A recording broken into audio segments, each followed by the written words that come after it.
when you're speaking from the soul and you're speaking about life and about things that you know and about there's nothing that you can't make mistakes, because this is life, and living with somebody is life is not uh, picture perfect, and life isn't cookie cutters. It's not.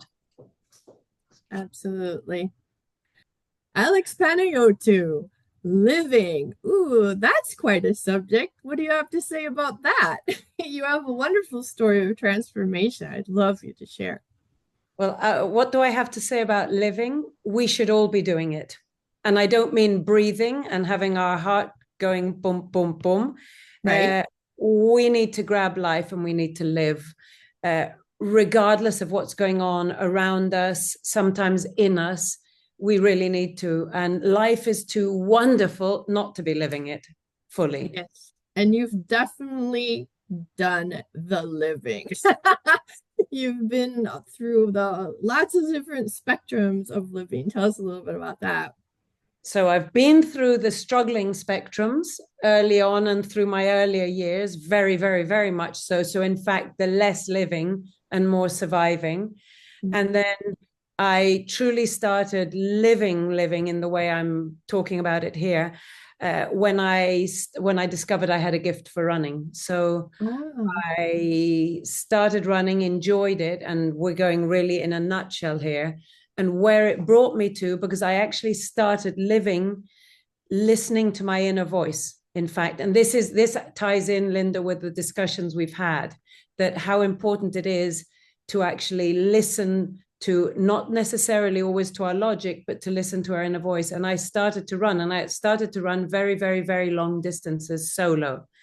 And somewhere inside me, there was a need to do this. And I thought I was doing it for charity, but actually, I think I was doing it to let go, to exercise my demons and exercise oh, them at the same time. All the wow. things that were holding me back in my life. And when I started this, my life started, first of all, I started to truly live. My thoughts started to change. My life started to simplify. I started to gain clarity. I started to leave things behind that were holding me back, not just the inner things, but outer things as well. And I started to be able to live my emotions truly and appreciate life like I hadn't before, appreciate people. My work, my vocation came out of this. And if we really want to look at it, simply from trusting my inner, listening to it, hearing it, Right? listening to it, and Hearing then it. trusting it. Yeah, exactly. And that's a work in progress too, you know. Of course. And yeah, it's a development. It's like developing a muscle almost because Yeah. we were born so connected, and kids, the way they're being raised these days, are actually staying way more connected than other generations have been. So that's been really interesting to view as well. And along your journey, you've even been through like the cancer journey, right? Yeah. Yeah, and actually, what's very interesting, and this is something that with my clients, whether it's corporate clients or personal development clients, I always talk about is change before change finds you. I had already started living and started my own transformation and started trusting myself. And by the time, I didn't know I was going to get sick, but we generally don't know these things.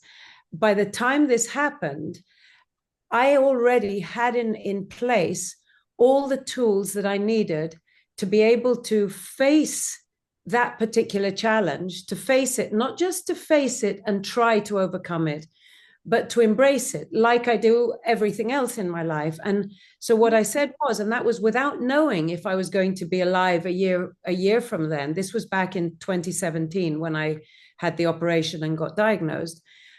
I was of course, I had a sort of half afternoon where I said, this can't be me. And I allowed myself to feel the shock and to say, this can't Yeah, possibly be. And then I said, right, now is not the time to wallow in self-pity and shock. What is it that you tell your clients? How is it you right.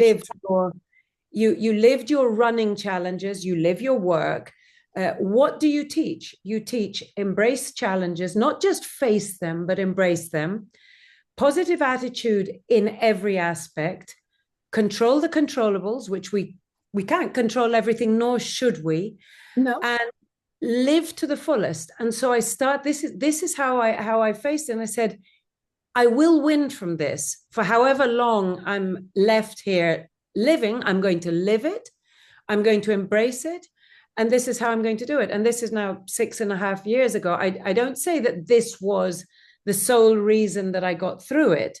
I don't know to which extent that particular part helped, but the choices I was making around the time were part of that, and great treatment as well. Yeah. But it was the attitude and how I experienced that 1.5 years, 2 years. I don't see it as a bad 1.5 years. I gained in people, in a depth which I didn't change because of cancer, but I was able to embrace what it was going to teach me and further teachings, as everything in life does. Right. Yeah. I love it. Thank you.